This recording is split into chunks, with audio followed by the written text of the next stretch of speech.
मुरादाबाद से करीब 30 किलोमीटर दूर स्थित कस्बा काट के मोहल्ला पट्टीवाला के रहने वाले कारोबारी इद्रिस जनवरी 2018 को गायब हो गए। दरअसल इद्रिस की काट में ही कपड़ों की सिलाई की फैक्ट्री है। उनकी फैक्ट्री में सिले कपड़े कई शहरों के कारोबारियों को थोक में सप्लाई होते हैं। 11 जनवरी को वह प्रतापगढ़ और सुल्तानपुर के कारोबारियों से पेमेंट लेने के लिए घर से निकले थे। जब भी वह पेमेंट के टूर पर जाते तो फोन द्वारा अपने परिवार वालों के संपर्क में रहते थे। घर से निकलने के 2 दिन बाद भी जब उनका कोई फोन नहीं आया तो उनकी पत्नी कनिजा ने बड़े बेटे शहनाज से पति को फोन कराया तो इद्रिस का फोन स्विच ऑफ मिला।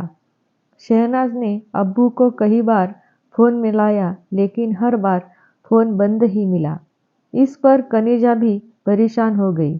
इद्रिस की फैक्ट्री के रिकॉर्ड में उन सारे कारोबारियों के नाम पते व फोन नंबर दर्ज थे जिनके यहाँ फैक्ट्री से तैयार माल जाता था। चूँकि इद्रिस प्रतापगढ़ और सुल्तानपुर के लिए निकले थे इसीलिए शहनाज ने प्रतापगढ़ और सुल्तानपुर के कारोबारियों को फोन करके अपने अब्बू के बारे में पूछा।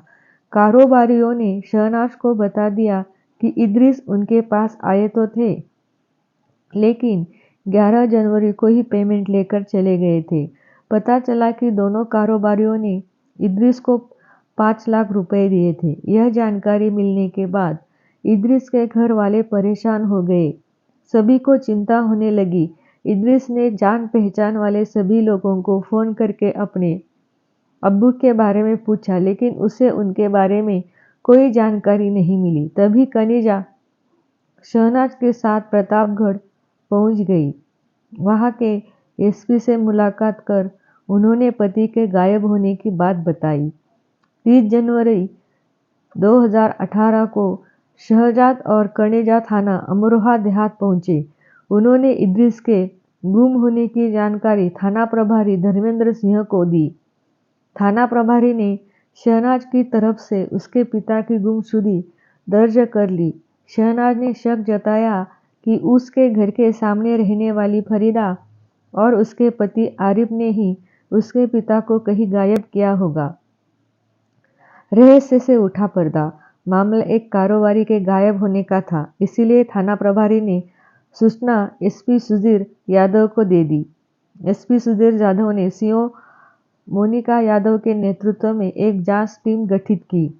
टीम में थाना प्रभारी धर्मेंद्र सिंह, एसआई सुनील मलिक, डीपी सिंह, महिला एसआई संदीपा चौधरी, कांस्टेबल सुखविंदर, ब्रजपाल सिंह आदि को शामिल किया गया। पुलिस ने सबसे पहले इद्रिस के मोबाइल फोन की कॉल डिटेल्स निकाली तो पता चला कि इद्रिस के घर के सामने रहने वाली फरीदा ने 13 जनवरी को इद्रिस को मोबाइल पर 50 बार कॉल की थी। शहनाज ने भी फरीदा और उसके पति पर शक जताया, इसलिए पुलिस को भी फरीदा पर शक हो गया।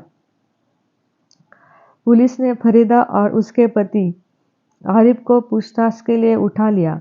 उन दोनों से पुलिस ने इद्रिस के बारे में सख्ती से पूछताछ की। पुलिस की सख्ती के आगे फरीदा और उसके पति ने स्वीकार कर लिया कि उन्होंने शहजाद की हत्या कर उसकी लाश बशीरा के आम के बाग में दफन कर दी है। थाना प्रभारी धर्मेंद्र सिंह ने इद्रिस का कत्ल हो जाने वाली बात एसपी को बता दी।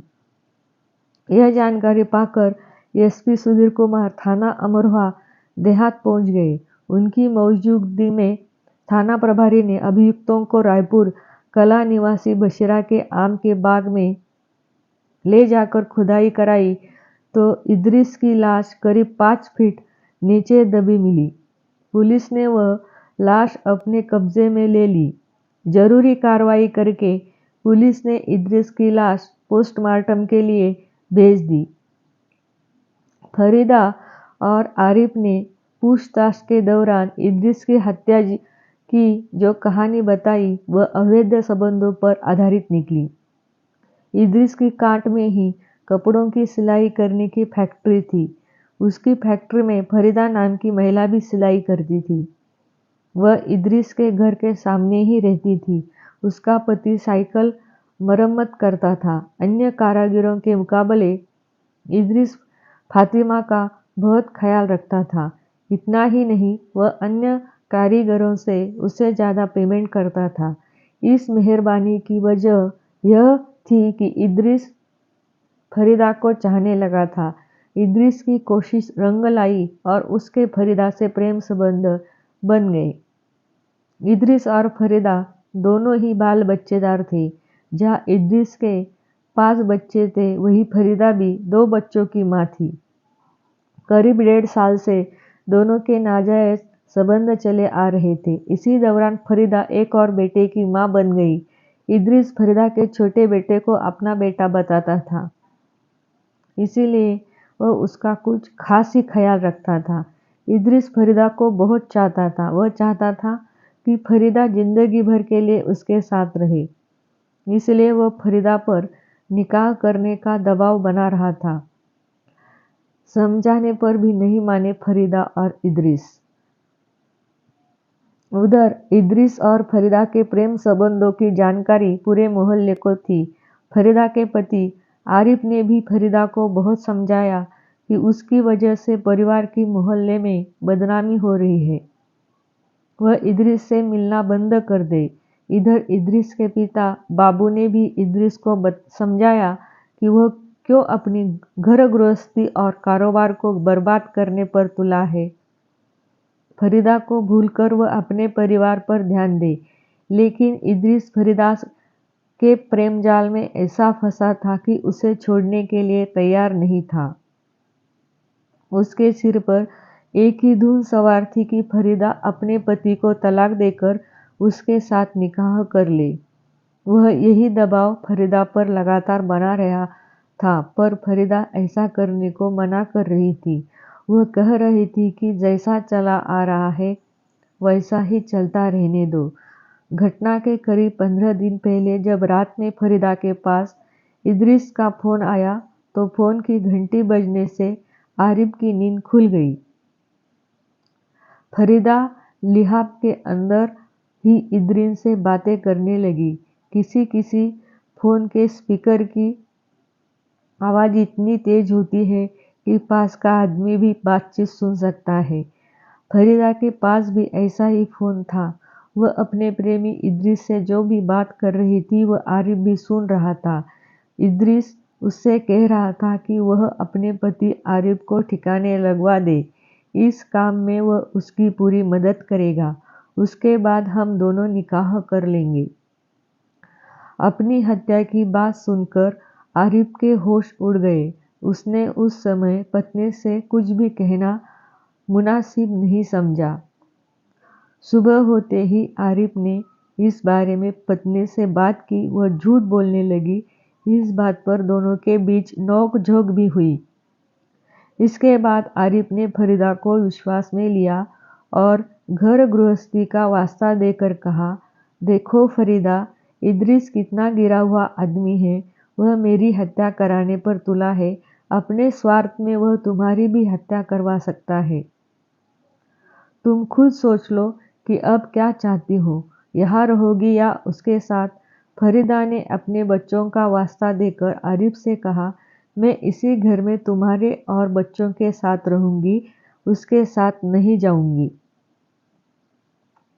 बन गई कत्ल की भूमिका। आरिफ ने सोचा कि आज नहीं तो कल इद्रिस उसके लिए नुकसानदायक साबित होगा। इसीलिए उसने तय कर लिया कि वह इद्रिस को सबक सिखाएगा। इस काम में उसने पत्नी फरीदा को भी मिला लिया।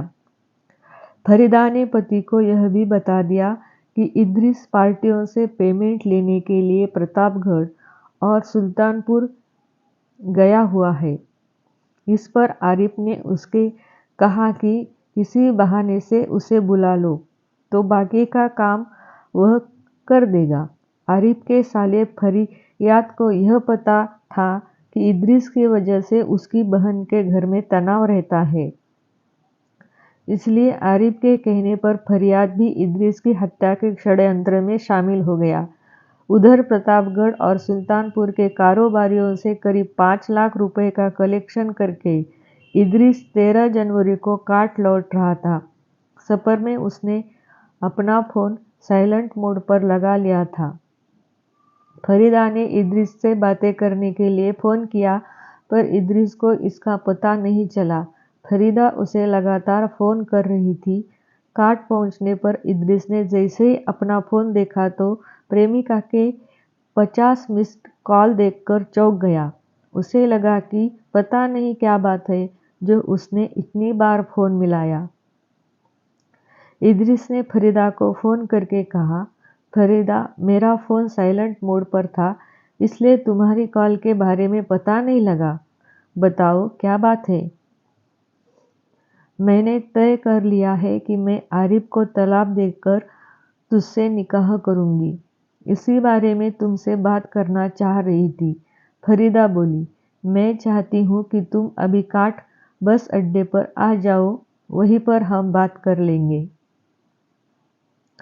प्रेमिका के मुंह से अपने मन की बात सुनकर इद्रिस खुश हो गया। उसने कहा, फरीदा, मैं कुछ देर में ही वहां पहुंच रहा हूँ, तुम भी जल्द पहुंच जाना। इद्रिस खाने पीने का शौकीन था। उस समय भी वह शराब पिए हुआ था, इसलिए फरीदा के साथ रायपुर खास गांव जाने के लिए तैयार हो गया। जब वहां पहुंचा तो फरीदा के भाई फरियाद ने इद्रिस का गर्मजोशी से स्वागत किया। उसने चिकन बना रखा था। कुछ देर बातचीत के बाद फरियाद ने उससे खाना खाने को कहा तो शराब के शौकीन इद्रिस ने शराब पीने की इच्छा जताई। इस पर फरियाद ने कहा कि यह सब घर पर संभव नहीं है, पीनी है तो काट बस अड्डे पर ठेका है, वहीं पर पी लेंगे। इद्रिस को मिली मौत की दावत। इद्रिस बस अड्डे पर जाने के लिए तैयार हो गया। इद्रिस और आरिफ फरियाद की मोटरसाइकिल पर बैठकर काट बस अड्डे पहुंच गए। इद्रिस ने पैसे देकर यह एक बोतल रम मांग ली। फरियाद एक बोतल रम और पकोड़े ले आया तो आरिफ बोला, चलो बाग में बैठकर पिएंगे, उसके बाद खाना खाएंगे, वही बात भी हो जाएगी। शराब की बोतल और पकोड़े लेकर दोनों मोटरसाइकिल से आम के बाग में पहुंच गए। बाग में बैठकर तीनों ने शराब पी। योजना के अनुसार आरिफ व फरियाद ने कम पी और इद्रिस को कुछ ज़्यादा ही पिला दी थी। इद्रिस जब ज़्यादा नशे में हो गया तो आरिफ इद्रिस से बोला, देखो इद्रिस भाई, तुम पैसे वाले हो, मैं छोटा सा एक साइकिल मैकेनिक हूँ, मेरी तुम्हारी क्या बराबरी। तुम यह बताओ कि मेरा घर क्यों बर्बाद कर रहे हो। तुम्हारी वजह से वैसे भी मोहल्ले में मेरी बहुत बदनामी हो गई है, अब तो पीछा छोड़ दो। इसके बाद दोनों ने इद्रिस के गले में पड़े मफलर से उसका गला घोंट दिया, जिससे उसकी मौत हो गई। इद्रिस की हत्या करने के बाद उन्होंने उसकी लाश मोटरसाइकिल से बाग के बीचों बीच ले जाकर डाल दी। तलाशी लेने पर इद्रिस के जेब में 5 लाख रुपए और एक मोबाइल फोन मिला। दोनों ही चीजें उन्होंने निकाल ली। उसके बाद फरियाद घर से फावड़ा ले आया। आरिफ और फरियाद ने करीब 5 फुट गहरा गड्ढा खोदकर इद्रिस की लाश दफन कर दी। लाश ठिकाने लगाकर वे अपने घर लौट गए। इद्रिस की जेब से मिले पैसे दोनों ने आपस में बांट लिए। पुलिस ने फरीदा, उसके पति आरिफ के बाद फरियाद को भी गिरफ्तार कर लिया। उनकी निशानदेही पर पुलिस ने 70,000 रुपये, इद्रिस का मोबाइल फ़ोन और फावड़ा बरामद कर लिया। पुलिस ने 11 फरवरी 2018 को तीनों अभियुक्तों को गिरफ्तार कर न्यायालय में पेश किया। वहां से उन्हें न्यायिक हिरासत में जेल भेज दिया गया। कथा संकलन तक तीनों अभियुक्त जेल में बंद थे। तो दोस्तों, ये थी आज की सच्ची कहानी। आपको कैसी लगी? अच्छी लगी तो लाइक कर दीजिए, चैनल को सब्सक्राइब कर दीजिए, शेयर कर दीजिए। धन्यवाद।